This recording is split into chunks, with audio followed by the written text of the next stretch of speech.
हम लोग 1 से लेकर 40 तक का प्रैक्टिस कर चुके हैं। आज कितना 41 से शुरू करना है।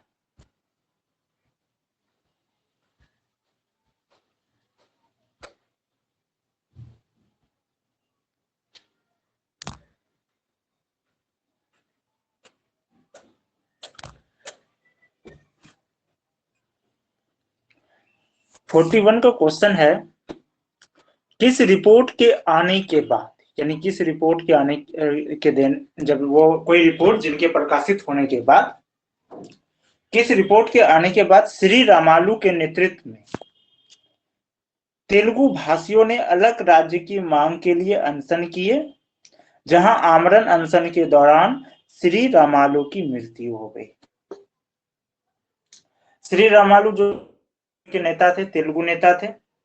उस समय आंध्र प्रदेश और तमिलनाडु एक था, जैसे कि पहले गुजरात और महाराष्ट्र एक था, और जब तमिलनाडु और आंध्र प्रदेश एक ही था, मद्रास, तो उस समय क्या था कि तमिलों का वर्चस्व थोड़ा ज्यादा था।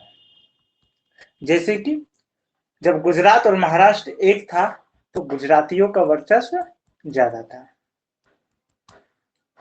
मराठा के भी क्षेत्र में और ये तेलुगु क्षेत्र में भी। तो इनका कहना था कि भाषा के आधार पर राज्य हो। श्री रामालू भाषा के आधार पर तेलुगु भाषियों का एक अलग राज्य का मांग कर रहा था, लेकिन सरकार का कहना था कि ऐसे करके तो भारत में बहुत सारे भाषा है। तो पता चला इतने सारे भाषा है कि भारत में भाषा के आधार पर जब कई राज्य बनेंगे तो अखंडता की जो बात है, जो हमारा अखंडता का सिद्धांत है, एकता का जो सिद्धांत है, ये समाप्त हो जाएगा, इसको नुकसान देगा। अब जब श्री रामालू डिमांड किए और इसके तर्ज पे और भी कई जगह से डिमांड हो रहे थे, तो कमेटी बनी। सबसे पहले कौन कमेटी बनी थी? एसके धर कमेटी बनी थी। और एसके धर कमेटी ने क्या कहा था कि प्रशासनिक कुशलता के आधार पर मांग राज्यों का पुनर्गठन होना चाहिए। और एसके धर कमेटी के ही बाद, ये जून 1947 में बनी थी, उसके बाद जेबीपी कमेटी बनी 1948 में। तो सवाल यही है कि किस रिपोर्ट के आने के बाद श्री रामालू के नेतृत्व में तेलुगु भाषियों ने अलग राज्य की मांग के लिए आमरण अनशन किए, जहां आमरण अनशन के दौरान श्री रामालू की मृत्यु हो गई। पहला विकल्प एसके धर कमेटी 1947, दूसरा विकल्प जेबीपी कमेटी 1948, तीसरा विकल्प फजल अली आयोग 1953, चौथा विकल्प फजल अली आयोग 1956। दोनों फजल अली आयोग है लेकिन ईस्वी में अंतर है। पांचवा इनमें से कोई नहीं या एक से अधिक। इसका सही जवाब है ख नंबर, जेबीपी कमेटी के आने के बाद। असल में जब एसके धर कमेटी की रिपोर्ट आई तो उसके बाद फिर जेबीपी कमेटी बनी, और वो भी यही कहा, जेबीपी कमेटी का भी यही निष्कर्ष निकला कि प्रशासनिक कुशलता के आधार पर ही राज्यों का पुनर्गठन होना चाहिए, भाषा के आधार पर राज्य का पुनर्गठन करना सही नहीं है, किसी भी राज्य का बनाना। इसके बाद क्या हुआ, श्री रामालू जो है वो आमरण अनशन में बैठे, और ये आमरण अनशन के बाद, आमरण अनशन के ही दौरान इसकी मृत्यु हो गई। और जब इनकी मृत्यु हुई तो लोग क्या हो गए, अब लोग, अब वो सड़क पर आ गए और अब वो हिंसा का भी सहारा लेने लगे। तो ऐसे में क्या हुआ, ऐसे जब उपद्रव फैलने लगा तो सरकार जो है आनन फानन में ही 1953 में आंध्र प्रदेश बनाया, जो कि भाषा के आधार पर बनने वाला पहला राज्य था। और उसके बाद फजल अली आयोग का गठन किया गया, जिनको ये जिम्मा सौंपा गया कि आप बताएं कि भाषा के आधार पर राज्य कैसे बनाया जाए कि देश की अखंडता भी बनी रहे। इस पे आगे भी हम लोग चर्चा करेंगे। तो इसका सही जवाब क्या हो गया, जेबीपी कमेटी, यानी इस कमेटी के रिपोर्ट के आने के बाद ही श्री रामालू के नेतृत्व में तेलुगु भाषियों ने अलग राज्य की मांग के लिए अनशन किए, जहां श्री रामालू की मृत्यु हो गई।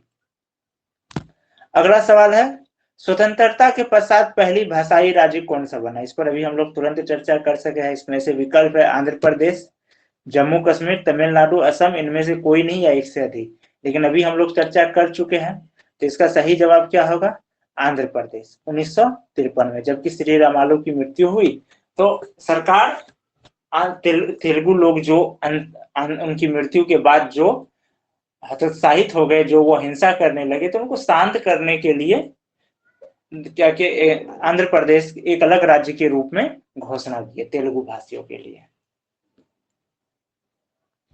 अब जब इनको आंध्र प्रदेश को अलग किया गया भाषा के आधार पर जब बना, तो अन्य जगह भी मांग होने लगा।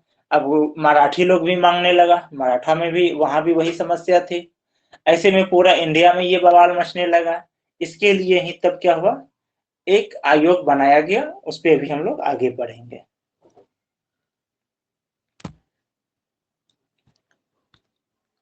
फोर्टी 43 का क्वेश्चन है, फजल अली आयोग जिनके सदस्य फजल अली, के.एम. पनिक्कर और हृदयनाथ कुंजरू थे, ये इनके सदस्यों का नाम है। इसको भी नोट कर लीजिएगा आप लोग। सदस्य का भी नाम पूछा जा सकता है एग्जाम में। तो फजल अली आयोग जिनके सदस्य फजल अली, के.एम. पनिक्कर और हृदयनाथ कुंजरू थे, इस आयोग की रिपोर्ट कब आई? इसमें विकल्प है 1953, 1957, 1956 या 1961। इसका सही जवाब है 1956। बना था 1953 में, लेकिन रिपोर्ट आई थी 1956 में। ये कंफ्यूज करने वाला है, इस पे ध्यान रखिएगा। चौथा क्वेश्चन है, फजल अली आयोग में राज्य पुनर्गठन के लिए इनमें से कौन सा आधार नहीं है? असल में फजल अली आयोग ने राज्य पुनर्गठन के लिए 4 आधार बताए थे। वही पूछ रहा है कि इनमें से कौन सा ऐसा है जो कि इन 4 आधार में नहीं था। तो पहला है विकल्प राष्ट्रीय एकता, दूसरा है आर्थिक एवं प्रशासनिक व्यवस्था, तीसरा है जन कल्याण, चौथा है वर्णों की एकरूपता, पांचवा इनमें से कोई नहीं या एक से अधिक। इसका सही जवाब है वर्णों की एकरूपता। राष्ट्रीय एकता भी थी उस समय, आर्थिक एवं प्रशासनिक व्यवस्था भी एक आधार था, जन कल्याण भी एक आधार था, चौथा आधार क्या था? भाषा एवं सांस्कृतिक एकरूपता। भाषा एवं सांस्कृतिक एकरूपता, यानी केवल भाषा के आधार पर नहीं होगा, सांस्कृतिक एकरूपता को भी देखा जाएगा। क्योंकि केवल भाषा को ही अगर लेकर के राज्यों का बंटवारा करे तो भारत में कम से कम 500 से 600 राज्य तो आराम से बन जाएंगे धीरे धीरे। तो ये क्या है, समस्या है। क्योंकि जब राज्य ज्यादा हो तो खर्च भी तो बढ़ते हैं, समस्याएं आती है। तो इसलिए कहा गया कि 4 आधार माना गया फजल अली आयोग में, जिसमें कि भाषा एवं सांस्कृतिक एकरूपता को भी एक आधार माना। सिर्फ भाषा के आधार पर राज्य नहीं बनता है, भाषा एवं सांस्कृतिक एकरूपता को देखा जाता है। सांस्कृतिक एकरूपता को देखते हुए तब जाकर के राज्य का बंटवारा होगा, सिर्फ भाषा नहीं। और इसके साथ साथ 3 चीज और देखा जाता है। क्या है?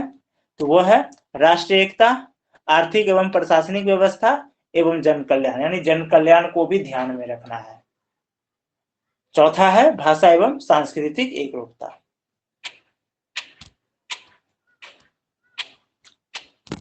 अगला सवाल है, राज्य पुनर्गठन अधिनियम कब पारित किया गया था? राज्य पुनर्गठन अधिनियम कब पारित किया गया? पहला विकल्प है 1956, दूसरा विकल्प है 1957, तीसरा विकल्प है 1953, चौथा 1948, पांचवा इनमें से कोई नहीं है, एक से अधिक। इसका सही जवाब है 1956। जिस साल रिपोर्ट आई थी, जिस वर्ष रिपोर्ट आई थी, उसी वर्ष इसको पारित कर दिया गया था। यह 7वां संविधान संशोधन था, इसको भी याद रखिएगा। 7वां संविधान संशोधन था। संविधान संशोधन भी पूछा जा सकता है, कौन सा संविधान संशोधन था? तो 7वां था।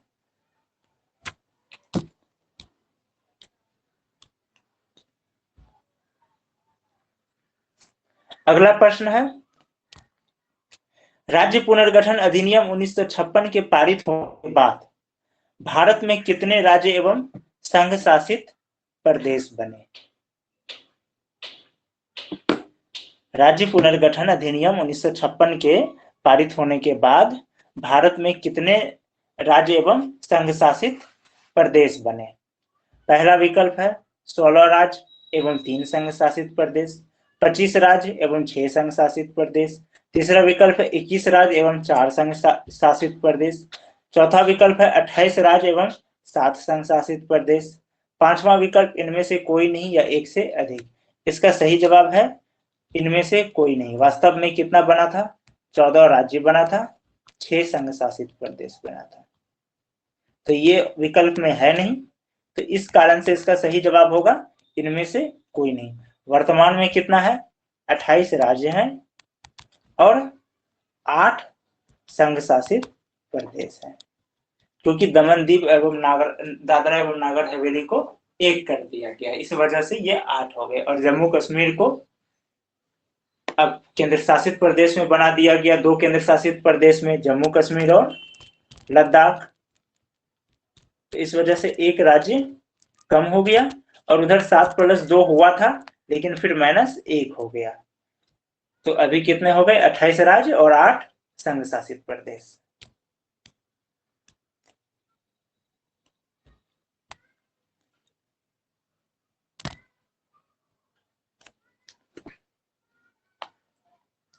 अगला सवाल है, इनमें से कौन है, असल में यह टाइपिंग में गलती है, कौन की जगह किन कर दिया गया।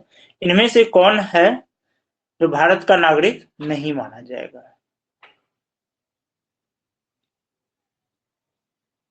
पहला विकल्प है जिन्होंने 1 मार्च 1947 ईस्वी के बाद भारत से पाकिस्तान प्रव्रजन कर पुनः भारत 4 वर्ष के बाद लौट आया। दूसरा है जो व्यक्ति 26 जनवरी 1950 को भारत में अस्थायी तौर पर निवास कर रहा था। तीसरा है 19 जुलाई 1948 ईस्वी तक पाकिस्तान क्षेत्र का कोई व्यक्ति भारत आ गया था। चौथा, विदेशी मूल के किसी व्यक्ति का बच्चा जिनका जन्म 26 जनवरी 1950 को भारत के राज्य क्षेत्र में हुआ। तो जैसा कि हम लोग को पता है, नागरिकता को लेकर के 5, 6, 7, 8 इसमें मुख्य रूप से वर्णन है। 5 में कौन, जब हमारा संविधान बना था उस समय दिया गया था कि भारत का कौन नागरिक होगा। एक जन्म के आधार पर है कि जिनका भी जन्म भारत में हुआ है वो भारत का नागरिक होगा उस समय। फिर बाद में इसमें यानी जिनके जन्म के साथ साथ जिनका माता पिता भी भारतीय है उसको भारत का नागरिक माना जाएगा। फिर दूसरा था पाकिस्तान को लेकर। आमतौर पे देखिए, जो भारत में जो नागरिकता दिया जाता है वो दिया जाए किसी, भारत ही नहीं किसी भी देश में, जन्म के आधार पे, रक्त के आधार पे, जिसको वंश कहते हैं। हमारे देश में दोनों ही है, जन्म भी है, रक्त भी है। तो जन्म के आधार पर आप कैसे कर सकते हैं? शुरुआत में तो यही रहा कि जन्म हुआ भारत में तो उसको भारत का ही नागरिक माना जाएगा। फिर इसमें यह हुआ कि नहीं, और जो भी भारत में अस्थायी तौर पर निवास कर रहा है या 1935 के भारत शासन अधिनियम के तहत भारत का नागरिक है लेकिन वो पाकिस्तान नहीं गया है, तो उसको भारत का नागरिक माना जाएगा। अब यहाँ पर क्या था सवाल है, 1 मार्च 1947 ईस्वी के बाद भारत से पाकिस्तान प्रव्रजन कर पुनः भारत 4 वर्ष के बाद लौट आया। तो समझिए अनुच्छेद 6 क्या कहता है, एक डेडलाइन था 1 मार्च 1947 कि इस डेट के बाद 1 मार्च 1947 के बाद जो भी पाकिस्तान गया था उसको अब पाकिस्तान का ही माना जाएगा। हालांकि आजादी बाद में मिली है, स्वतंत्र देश स्वतंत्र बाद में हुआ, पाकिस्तान भी बाद में बना, लेकिन ये लाइन ही लिया गया था, एक डेट लाइन इसी को लिया गया 1 मार्च 1947, क्योंकि ये बहुत पहले स्पष्ट हो चुका था 47 में ही। 46 के बाद ही स्पष्ट हो गया था कि अब देश 2 भागों में बटेंगे, और फरवरी में ही जो है इसका प्रक्रिया भी शुरू हो चुकी थी, फरवरी 1947 में। इस वजह से 1 मार्च 1947 को रख दिया गया। अब क्या है इसके बाद, अब कह रहा है अनुच्छेद 6 क्या कहता है, अनुच्छेद 6 कहता है कि अगर 1 मार्च 1947 से 19 जुलाई 1948 के बीच में जो भी आया है, एक डेट दिया गया 1 साल का, उसको भारत का नागरिकता अनुच्छेद 6 के तहत मिलेगा। लेकिन यहां इनके साथ दिक्कत क्या है, ये आया नहीं है, ये भारत से गया फिर पाकिस्तान आया है, सॉरी भारत से पाकिस्तान गया फिर पाकिस्तान से आया, तो इसके साथ दूसरा कंडीशन हो गया। इसका जिक्र कहा गया है अनुच्छेद 7 में। अनुच्छेद 7 में क्या कहता है? अनुच्छेद 7 में दो बात कहते हैं।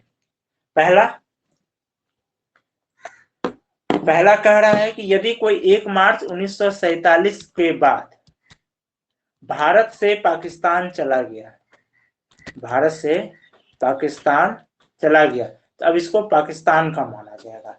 अब यदि वापस ये आ रहा है 19 जुलाई 1948 से पहले आ रहा है या उसके बाद भी आना चाहेगा, तो 19 जुलाई 1948 के पहले अभी आया है, तब भी इसको क्या करना होगा? अनुच्छेद 6(3) के तहत रजिस्ट्रेशन के द्वारा इसको नागरिकता का मांग करना होगा। पहले आकर के रजिस्ट्रेशन कराना होगा, फिर 6 माह रहना होगा, उसके बाद इसको जो है नागरिकता दिया जाएगा, सीधे तौर पे नहीं दिया जाएगा। और जो पाकिस्तान से आ गया है, सीधे पाकिस्तान वाले क्षेत्र से आया है, तो उसको अनुच्छेद 6 के तहत सीधे तौर पे दिया जाएगा। ये है, लेकिन इसका तो अलग है, ये 4 साल बाद आ रहा है। तो 4 साल बाद आया है, तो अब तो इसको जो नागरिकता के लिए पहले अपील करना होगा, अपील करने के बाद सरकार जांच करेगी कि ये 4 साल बाद क्यों आया है, इसको देना चाहिए या नहीं देना चाहिए, रजिस्ट्रेशन किया जाएगा या फिर देशीकरण द्वारा इसको नागरिकता दिया जाएगा। तो इसके लिए क्या है, समय इसके लिए जो है सीधे तौर पे नागरिकता नहीं दिया जाएगा, जैसे अनुच्छेद 6 के तहत दिया जाता है। और सवाल क्या था कि यदि कोई 1 मार्च 1947 ईस्वी के बाद भारत से पाकिस्तान प्रव्रजन कर, यानी कि वहां से जाकर पुनः 4 वर्ष के बाद लौट आया है, तो भारत का नागरिक माना जाएगा? तो नहीं माना जाएगा,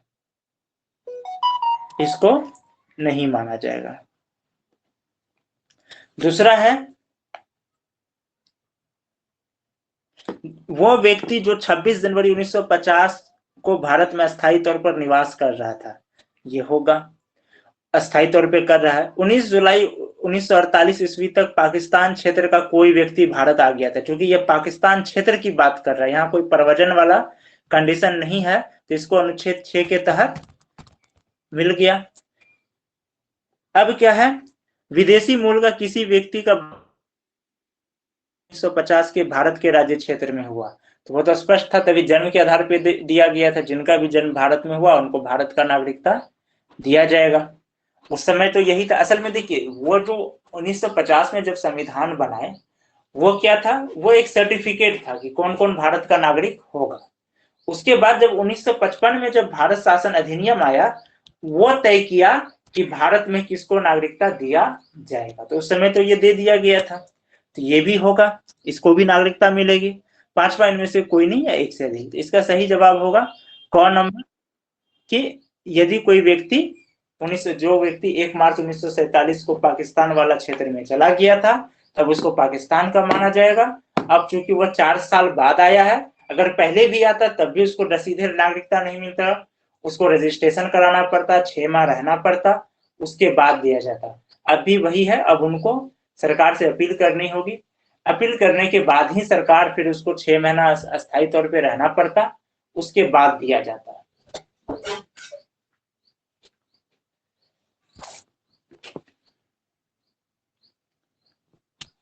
अब हम लोग नेक्स्ट क्वेश्चन में जाते हैं।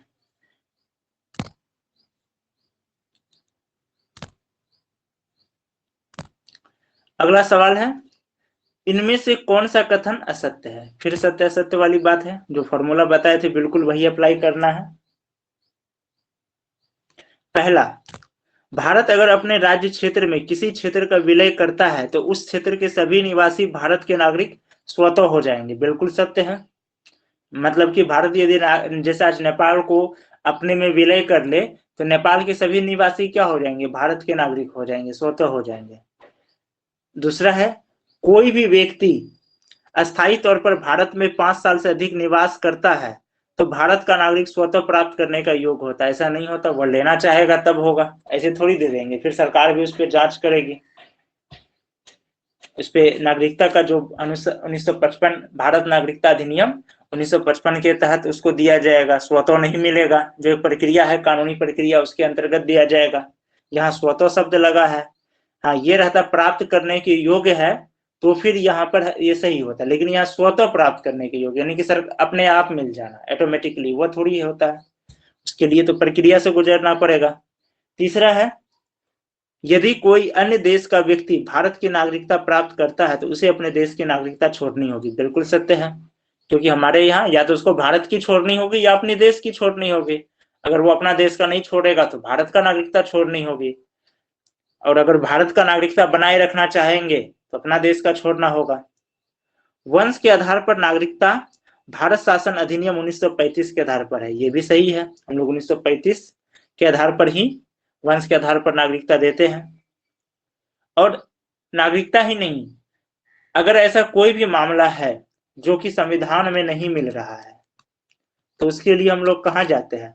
भारत शासन अधिनियम 1947।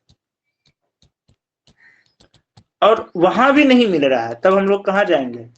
सॉरी, ये भारत स्वतंत्रता अधिनियम, भारत शासन अधिनियम तब जाएंगे 1935। जैसे कि अनुच्छेद 147 सुप्रीम कोर्ट के बारे में यही चीज कहा गया है। सुप्रीम कोर्ट के विषय में सुप्रीम कोर्ट को यह शक्ति दिया गया अब कि अगर यदि उन्हें किसी जब कोई बात चल रहा है और उस बात को लेकर के यदि संविधान में नहीं है जिक्र तो उसके लिए भारत स्वतंत्रता अधिनियम या फिर भारत शासन अधिनियम 1935 को भी आधार बनाया जा सकता है। यही वजह है कि हम लोग अपना संविधान को जो 1773 का जो रेगुलेटिंग एक्ट है उनका क्रमिक विकास मानते हैं, क्योंकि 1935 क्या है तो 1773 के रेगुलेटिंग एक्ट का क्रमिक विकास है, जिनका आधार आज भी हम लोग बनाए हुए। और कुछ संविधान में 2/3 भाग जो है वो कहां से आए हैं तो 1935 से ही आए हैं। तो यहाँ पर 48 में क सही है, ख गलत है, ग भी सही है, घ भी सही है, अंघ तो इनमें से कोई नहीं, एक से अधिक, ये एक नेचुरल ऑप्शन है। तो इसका उत्तर क्या हो गया? ख नंबर हो गया कि कोई भी व्यक्ति भारत में यदि अस्थायी तौर पर 5 साल से अधिक निवास कर रहा है तो उसको स्वतः नागरिक प्राप्त नहीं होता, उसको भारत शासन अधिनियम के तहत कानूनी प्रक्रिया जो है उससे गुजरना होगा, फिर उसको नागरिकता मिलेगी। अब अगला सवाल में जाते हैं। Person of India origin card, person of Indian origin card, PIO card जिसको कहते हैं, सबसे पहले किस देश में रहने वाले भारतीय नागरिक को देना शुरू किया गया? इसमें विकल्प है अमेरिका, ब्रिटिश, नेपाल, श्रीलंका। पांचवा विकल्प जो कि नेचुरल होता है, इनमें से कोई नहीं है, एक से अधिक यहाँ पे नहीं दिया गया है, शायद छोड़ दिया गया है टाइपिंग के दौरान। तो इसका जवाब है अमेरिका। सबसे पहले अमेरिका को दिया गया था, जो इंडियन मूल के ही लोगों को दिया जाता है। और अब इसको क्या किया गया है? OCI में मर्ज कर दिया गया है, PIO को OCI में मर्ज कर दिया गया है। इसके बारे में विस्तृत जानकारी लेने के लिए आप लोग वेबसाइट या टेलीग्राम चैनल कहीं भी जाएंगे और भारत नागरिकता अधिनियम 1935 को पढ़ेंगे तो मिल जाएगा पूरा डिटेल। अब आते हैं 50 नंबर, ये पार्ट 1 का अंतिम क्वेश्चन है। सवाल है, इनमें से किनमें नागरिकता से संबंधित किसी भी तरह का कानून बनाने का अधिकार है? यानी कानून बनाने का अधिकार, नागरिकता से संबंधित कानून बनाने का अधिकार किन्हें है? पहला विकल्प सर्वोच्च न्यायालय, दूसरा विकल्प राज्य विधानमंडल, तीसरा विकल्प राज्य सरकार, चौथा विकल्प संसद, पांचवा विकल्प इनमें से कोई नहीं या एक से अधिक। तो ये तो स्पष्ट है, संसद को है। ये तो संविधान में स्पष्ट कर दिया गया है कि राज्य को लेकर के, नागरिकता को लेकर के कानून बनाने का अधिकार किन्हें है? तो सिर्फ संसद को है, इनके अलावा और किन्हीं को नहीं है, क्योंकि हमारे यहाँ एकल नागरिकता है। अब जैसे कभी जब CA आए थे तो बहुत से राज्य कह रहे थे कि हम नहीं मानेंगे इसका, भी उनके विरोध में भी बिल पास कराए। तो वास्तव में क्या है, देखिए नागरिकता संसद के अंदर है लेकिन निवास नहीं, निवास राज्य के अंदर रहता है। जैसे आप जो निवासी प्रमाण पत्र बनाते हैं तो ये राज्य बना के देती है, तो नागरिकता तो आप दे दिए, निवास कराना ना कराना तो वो तो राज्य के जिम्मे में आ रहा है ना।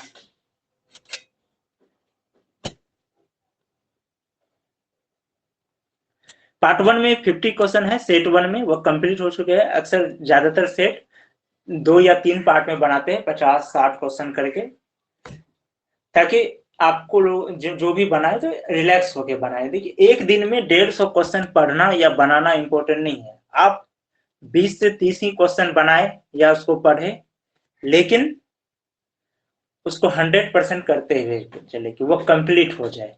अब सपोज कीजिए जैसे कल हम लोग कितना करीब 40 क्वेश्चन का प्रैक्टिस किए, आज अब तक 10 क्वेश्चन का प्रैक्टिस कर चुके हैं। अगर आप एक दिन में 40 क्वेश्चन का भी हम लोग प्रैक्टिस करते हैं 40 से 50, तो ये जो वॉल्यूम टेस्ट का जो वॉल्यूम 1 है जिसमें कि करीब कितना 1500 से 1600 क्वेश्चन है, तो ये रखिए 30 से 40 दिन में कंप्लीट।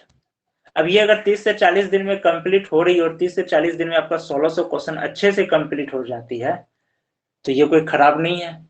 यानी कि अभी से अगर आप काउंट करें तो जब तक नोटिफिकेशन आए या फॉर्म भरना शुरू होगा 1500 से 1600 क्वेश्चन कंप्लीट हो जाएगा। तो धीरे धीरे ही चले, लेकिन अच्छे से चले। अब ऐसा नहीं कि 150 क्वेश्चन बना लिए लेकिन पता चला बनने के बाद पता ही नहीं चल रहा है कितना हमको आता था कितना नहीं आता था। कुछ क्वेश्चन अंदाजा भी बनाए, वो सही भी हो गया, कुछ क्वेश्चन ऐसे भी बनाए गलत भी हो गया, हमको पता ही नहीं है। सिर्फ इतना जान रहे कि 150 बना रहे 80 आ रहा है, 150 बना रहे 90 आ रहा है, तो वैसे काम नहीं चलेगा। जरूरी है टेस्ट के साथ साथ सीखना भी है, जो कमियां है उसको दूर भी करना है, सीखना भी है।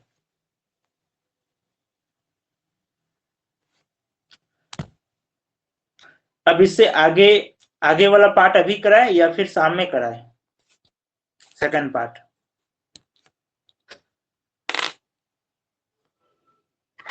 10 क्वेश्चन उसका भी कर लेते हैं हम लोग।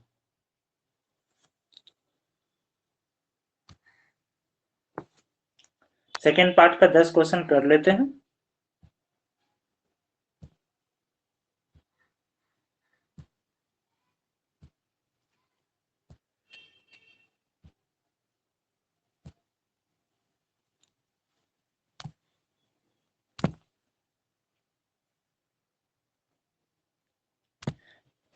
सेकंड पार्ट का पहला क्वेश्चन है, निम्नलिखित कर्तव्यों पर ध्यान दीजिए। क्वेश्चन है, निम्नलिखित कर्तव्यों पर ध्यान दीजिए। उपक्रमों के प्रबंधन में श्रमिकों की भागीदारी के लिए कानून बनाना, अल्पसंख्यकों की सुरक्षा, पर्यावरण की सुरक्षा, चौथा समान नागरिक संहिता। अब कह रहा है कि इनमें से कौन सा राज्य के नीतिक निर्देशक सिद्धांतों में है। डीपीएसपी के बारे में बात कर रहा है, जो कि भाग 4 के 36 से 51 तक है।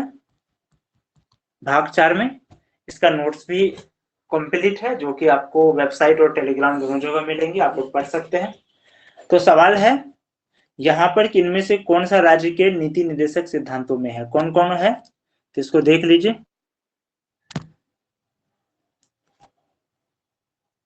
इनमें है उपक्रमों के प्रबंधन में श्रमिकों की भागीदारी के लिए कानून बनाना, दूसरा है अल्पसंख्यकों की सुरक्षा, तीसरा है पर्यावरण की सुरक्षा, चौथा है समान नागरिक संहिता। इनमें से कौन है, तो इसका सही विकल्प होगा पहला विकल्प है 1 2 3। 1 2 3 से मतलब है कि यहाँ ये कहा जा रहा है कि उपक्रमों के प्रबंधन में श्रमिकों की भागीदारी के लिए कानून बनाना। इसमें हम लोग ध्यान ये चर्चा कर लेते हैं सबसे अच्छा का कौन कर्तव्य है कौन सा नहीं है।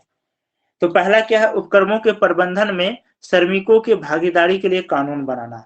ये क्या है, ये आपका मौलिक कर्तव्य है। ये मौलिक कर्तव्य है कि जो श्रमिक की भागीदारी है उसके लिए कानून बनाना, प्रबंधन में श्रमिकों की भागीदारी के लिए कानून बनाना, ये मौलिक कर्तव्य है।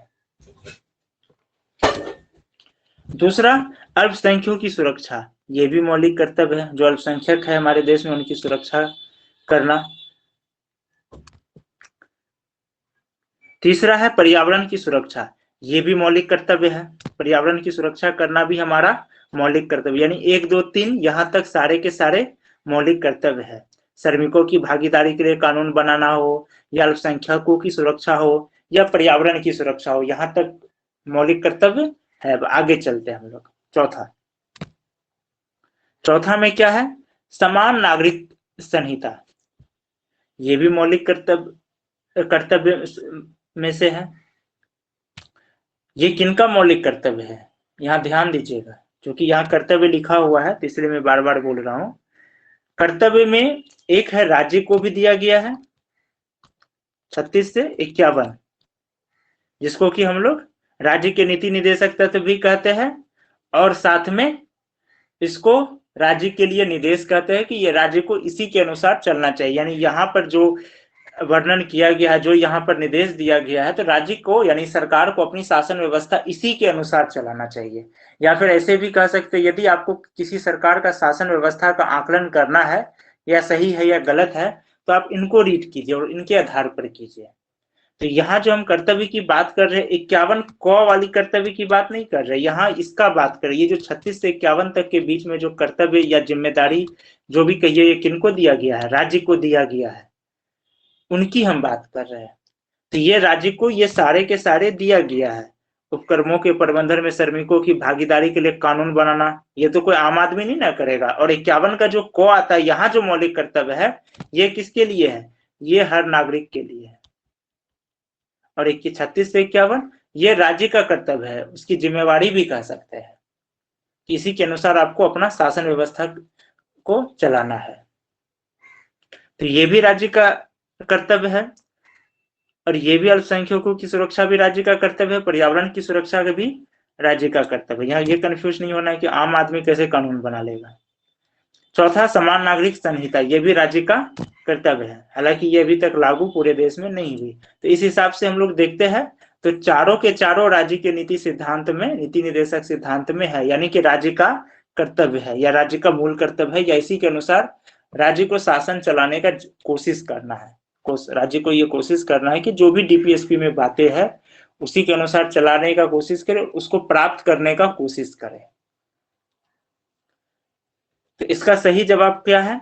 1, 2, 3, 4, यानी कि चारों के चारों है, तो ऑप्शन गो 1, 2, 3, 4 चारों ही राज्य के नीति निर्देशक सिद्धांतों में है। अब नेक्स्ट क्वेश्चन चलते हैं। संविधान सभा के सदस्यों को विभिन्न प्रांतों के विधानमंडलों द्वारा निर्वाचित किया गया था और रियासतों के शासकों द्वारा मनोनीत किया गया था। संविधान सभा के सदस्यों को सीधे क्यों नहीं चुना गया था? यह हम लोग कल जब एक सेट पार्ट 1 में जब हम लोग पढ़ रहे थे, तो वहां हम लोग ये चर्चा किए थे कि संविधान सभा को जो चुनाव हुए थे 1946 में, उन्हीं जनप्रतिनिधियों द्वारा चुने गए थे। 10 लाख में एक चुने गए थे, 10 लाख की आबादी में। तो सवाल यही है कि इनको सीधे तौर पे क्यों नहीं चुना गया था। इसको आप कह सकते हैं, ये क्वेश्चन भले ही पीटी का है, लेकिन मेंस का बेस लेवल का क्वेश्चन है। ऐसे क्वेश्चन से ही सॉल्व करने से आपका मेंस का जो बेसिक लेवल है वो भी मजबूत होंगे। पहला विकल्प क्या है? कांग्रेस और मुस्लिम लीग ने इस विधि के माध्यम से संविधान सभा सदस्यों के चुनाव की मांग की थी। दूसरा विकल्प है, भारत के विभिन्न वर्गों के बीच कैबिनेट मिशन के साथ असहमति थी और सीधे निर्वाचित सदस्यों द्वारा संविधान सभा का गठन संभव नहीं था। तीसरा, भारत के लोगों ने पहले से ही विभिन्न प्रांतों के विधानसभा के निर्वाचित सदस्यों में से एक संविधान सभा बनाने के लिए आदेश दिया था। चौथा है, रियासतों ने संविधान सभा के सदस्यों के लिए सीधे चुनाव के लिए विरोध किया था। पांचवा तो सबको पता है, इनमें से कोई नहीं है, एक से अधिक। इसका सही जवाब है ख नंबर, कि भारत के विभिन्न वर्गों के बीच क्या थे, तो कैबिनेट मिशन के साथ असहमति थी और सीधे निर्वाचित सदस्यों द्वारा संविधान का गठन सदस्य नहीं था। इस वजह से जो जनप्रतिनिधि चुने गए थे 1946 के चुनाव में, उन्हीं के माध्यम से करा दिया गया। 10 लाख की आबादी में एक सदस्य चुने गए थे।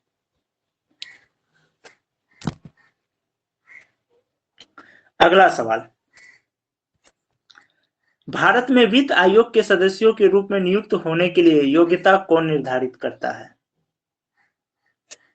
वित्त आयोग की बात किया जा रहा है, तो वित्त आयोग के सदस्यों के रूप में सदस्य के नियुक्त होने के लिए योग्यता कौन निर्धारित करता है? पहला विकल्प है भारत का राष्ट्रपति, दूसरा विकल्प है मंत्रिपरिषद, तीसरा विकल्प है कानून द्वारा संसद, चौथा विकल्प है कैबिनेट, केंद्रीय कैबिनेट, पांचवा इनमें से कोई नहीं या एक से अधिक।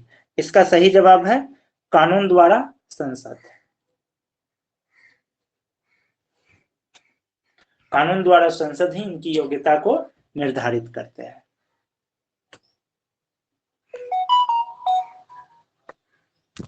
अब चौथा सवाल है, भारत में राजनीतिक दल की सही परिभाषा क्या है?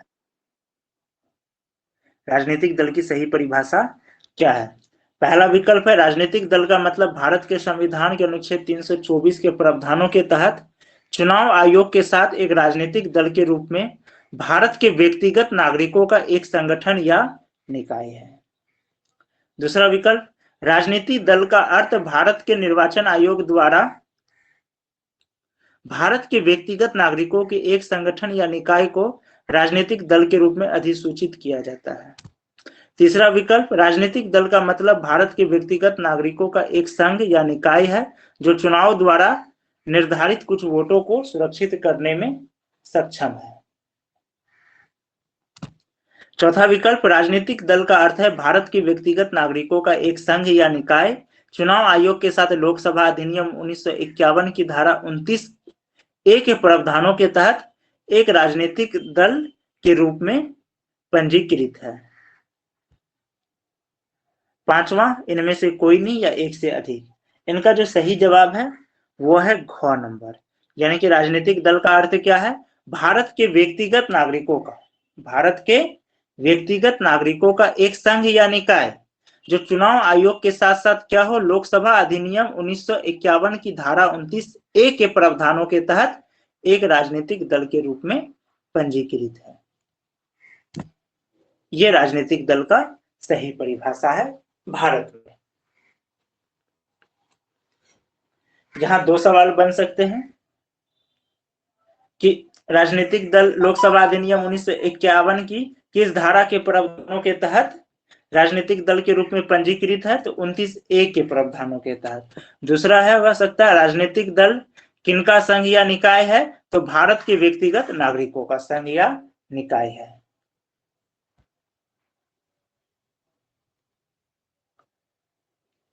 अब अगला क्वेश्चन चलते हैं। अगला क्वेश्चन है, 106वां संविधान संशोधन और 111वां संविधान संशोधन क्रमशः किससे संबंधित है? इसका विकल्प है, पहला पंचायत और सहकारी समिति, दूसरा सहकारी समिति पंचायत, तीसरा पंचायत ही है, चौथा सहकारी समिति, पांचवा इनमें से कोई नहीं या एक से अधिक। चौथा में सहकारी समिति ही है, तो 106वां भी सहकारी समिति से है और 111वां भी सहकारी समिति से है।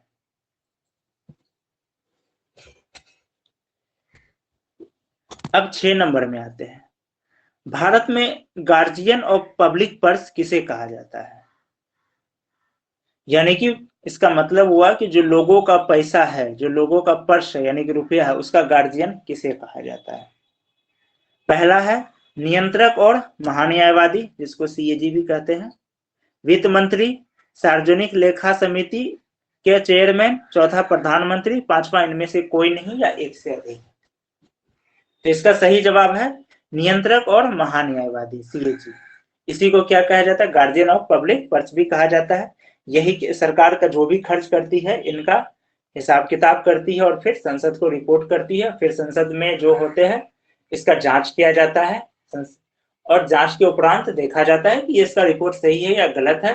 और यदि सरकार कहीं नाजायज खर्च किए हैं, ये सिर्फ घोटाला को ही नहीं पकड़ते हैं, यदि खर्च भी गलत तरीके से की है, खर्च गलत तरीके से मतलब है कि सरकार किसी मामले में 10 रुपया खर्च किया, किसी काम में 10 रुपया खर्च किया, ये देख रहा है, सीएजी देख रहा है कि अगर इस काम को चाहता तो 6 रुपया में भी किया जा सकता था। यानी कि करप्शन कहीं नहीं हुआ है, कोई रुपया खाया नहीं है, लेकिन अगर सीएजी को लग रहा है कि नहीं, भले ही घोटाला नहीं किया है लेकिन 4 रुपया एक्स्ट्रा खर्च कर दिया है, तो वो भी ये रिपोर्ट बनाती है। कभी कभी देखते होंगे आ जाता है कि विपक्ष द्वारा होता है इस सरकार ने यहाँ इतना घोटाला किया। ठीक है, हमेशा ये घोटाला नहीं होता, कभी कभी होता है कि घोटाला नहीं किया है, खर्च कुछ फालतू नहीं हुआ, लेकिन आपका क्या कहते हैं, खर्च ज्यादा कर दिया गया, यानी कि सस्ता में काम किया जा सकता था, महंगा कर दिया। कभी कभी जानबूझ के भी करती, जैसे कोई पुल बनाना है, समझे, इस पुल को 4000 करोड़ में दे दिया, हालांकि ये पुल 3000 करोड़ में बन सकता था, कोई दूसरा कंपनी है जो 3000 करोड़ में बना सकता था, वह सरकार चाहती तो बनवा सकता था 3000 करोड़ में, लेकिन वो किया क्या, 4000 करोड़ में दे दिया। और 4000 करोड़ खर्च भी हुआ, पुल में खर्च भी हुआ, लेकिन इसमें भी फायदा हो जाता है। फायदा क्या होता है, जो कंपनी 4000 करोड़ कमाया, मान के चलिए कोई कंपनी को 3000 करोड़ का कॉन्ट्रैक्ट मिला और उसको 10% हुआ तो कितना कमाई हुआ, 300 करोड़। अब उसको 4000 का कॉन्ट्रैक्ट मिला, 10% कमाया तो 400 करोड़। तो ये जो 100 करोड़ एक्स्ट्रा कमाता है ना, वो कह देता है कि ये राजनीतिक पार्टी जिनकी सरकार होती है, ऐसा करना 50 करोड़ जो है तुम हमको रिश्वत मत देना, पार्टी फंड दे देना। अब पार्टी फंड देना तो कोई कानूनन अपराध है नहीं, पार्टी फंड के नाम पे आ गया रुपया। अब पार्टी फंड, पार्टी चलाने के लिए भी रुपया चाहिए, तो ऐसे भी किया जाता है। सीएजी इन सब मामलों पर भी जांच करती है।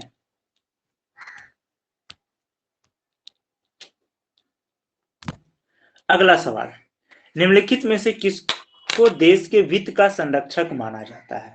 निम्नलिखित में से किसको देश के वित्त का संरक्षक माना जाता है?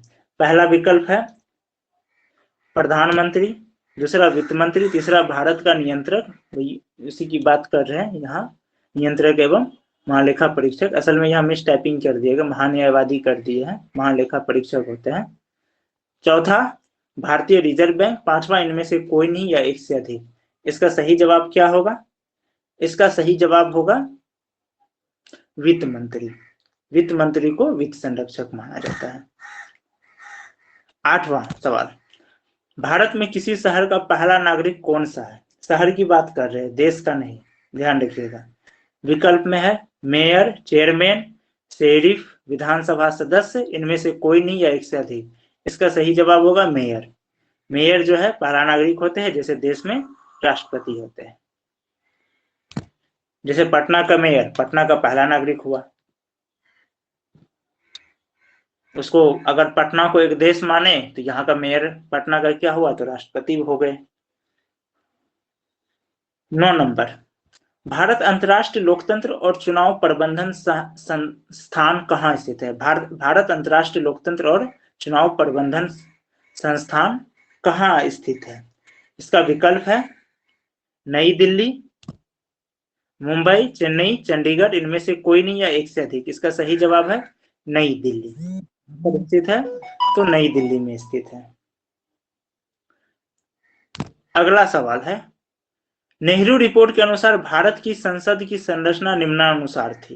ये नेहरू रिपोर्ट की बात कर रहे हैं, जिसके कल हम लोग चर्चा किए थे। कौन कौन सा?